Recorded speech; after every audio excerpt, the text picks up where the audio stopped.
السلام عليكم ورحمة الله وبركاته ومغفرة ورضوانه. خليني رايح مشوار كده. انا في مصر، يمكن ده اول فيديو من مصر. في ناس كانت بتقول لي ليه ما بتعملش الفيديو من مصر واشمعنى مصر والكلام ده.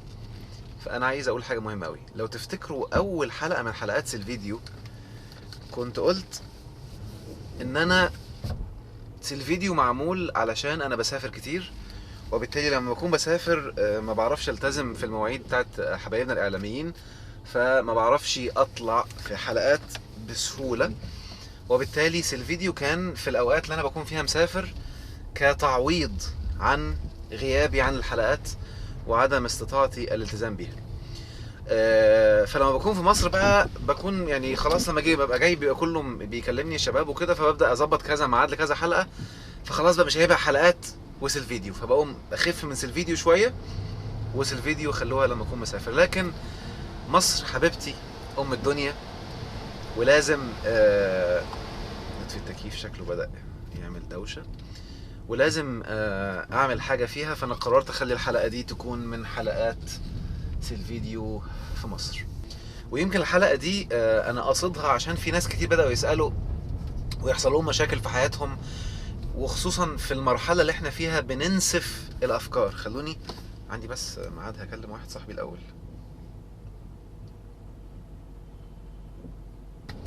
اهلا بكم من جديد. ففي ناس كتير بتسأل بتقول في رحلة التغيير واكتشاف بعض الأخطاء اللي موجودة اللي احنا متربيين عليها في الموروث بتاعنا، وتنقيحها، الأشياء السلبية بنركنها، والأشياء الإيجابية أو الصحيحة أو اللي ليها مصدر وسورس موثوق فيه هي اللي باخدها. فبيقولوا احنا بنبقى شاكين وخايفين وبنمر بحالة رعب وحالة قلق، والحالة دي متعبة. فأنا عايز أقول لكم حاجة عشان تبقوا منتبهين ليها. أولا، طول ما انت بتنفذ امر الهك امرك بيه خليك مطمن، لانه مستحيل يحاسبك عشان انت بتنفذ امر من الاوامر. ويمكن قلت قبل كده في كذا حاجة ان انت غير محاسب على النتيجة، وانما انت محاسب على السعي. يعني مثلا ربنا امرنا بالتدبر، خلاص ربنا انزل الكتاب ليتدبروا اياته، فالتدبر امر. ممكن لغاية يوم القيامة كل شوية نكتشف أخطاء، أتدبر النهاردة أطلع حاجة، بعد شهرين ثلاثة أكتشف خطأها فأعدلها. حلو كده، لغاية يوم القيامة عمالين نكتشف، ولغاية ما ربنا يرث، أو لغاية ما يوم القيامة يجي والكون كله يفنى وتبدل السماوات والأرض، هنبدأ نكتشف حاجات جديدة كل شوية. مفيش مخلوق هيقدر يجزم إنه معاه الحق، ولكن كل ما اكتشفت حاجة أكيد هي مفيدة للمرحلة الحالية، ولما تؤدي غرضها وتنقلك وعيك هيزيد، فهتكتشف ان في حاجة احسن منها واحسن منها وهكذا. دي جزئية. الجزئية التانية، طيب امر تاني بالتفكر، امر تاني بان انا اكون يعني فهل من مدكر، الذكر يعني رايح جاي على الكتاب. نفترض بقى انا وانا بتدبر او بتفكر طلعت حاجة غلط، ابقى قاعد مرعوب بقى، هيحاسبني على الغلط ده؟ يعني هيعذبني او هيعاقبني؟ لا.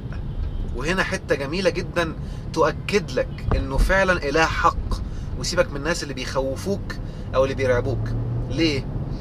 لان لو انت اجتهدت، وده امر نحن نتفكر ونجاهد، والذين جاهدوا فينا لنهدينهم سبلنا، لازم ربنا هيوصلك. طب افرض انت اخطأت، ان اجتهدت فاخطأت لك اجر، وان اجتهدت فاصبت لك اجران.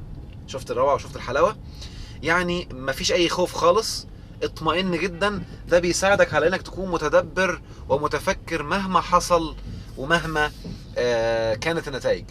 لكن طبعا اي انسان في الدنيا بيحاول يتفكر ويتدبر، اول حاجة هيبدأ بيها يعرف المحرمات والنواهي، تبقى قدامه خط احمر، وما يجيش بقى يتدبر ويقوم ايه، يبقى ربنا في القرآن محرم حاجة مثلا وتقول لي انا تدبرت فاكتشفت انها حلال مش حرام. لا، ممكن يكون الموروث محرم حاجة لكن هي في القرآن حلال. تقول صح، هم غلطانين لان ربنا ما حرمهاش، ماشي، لكن ربنا محرم شيء واضح بقوة تحريمه. ربنا حتى قال لنا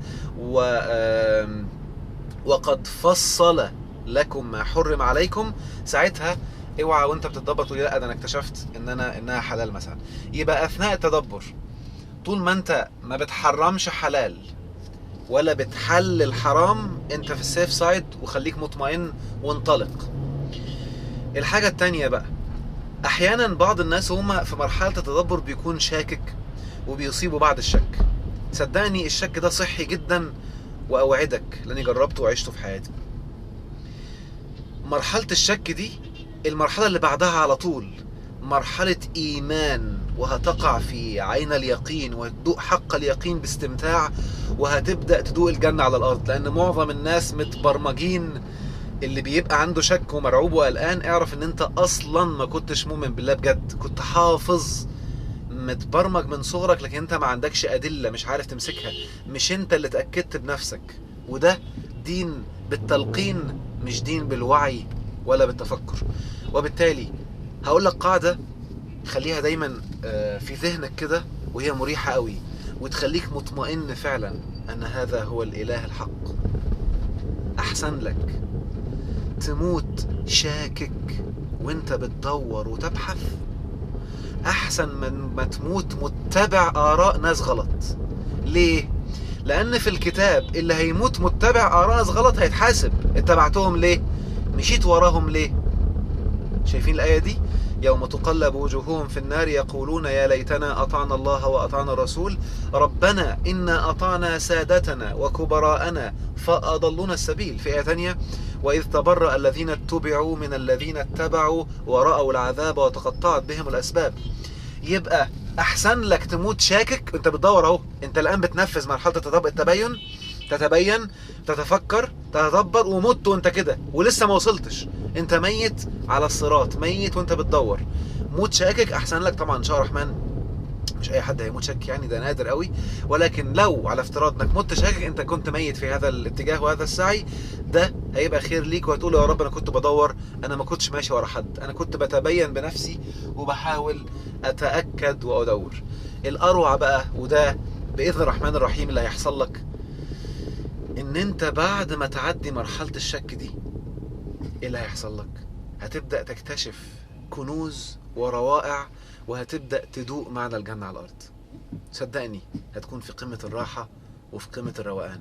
فاطمئن وابدأ الان وما تخافش. بس عايز اقول حاجة مهمة اوي، العربية اللي تكون بتجري بسرعة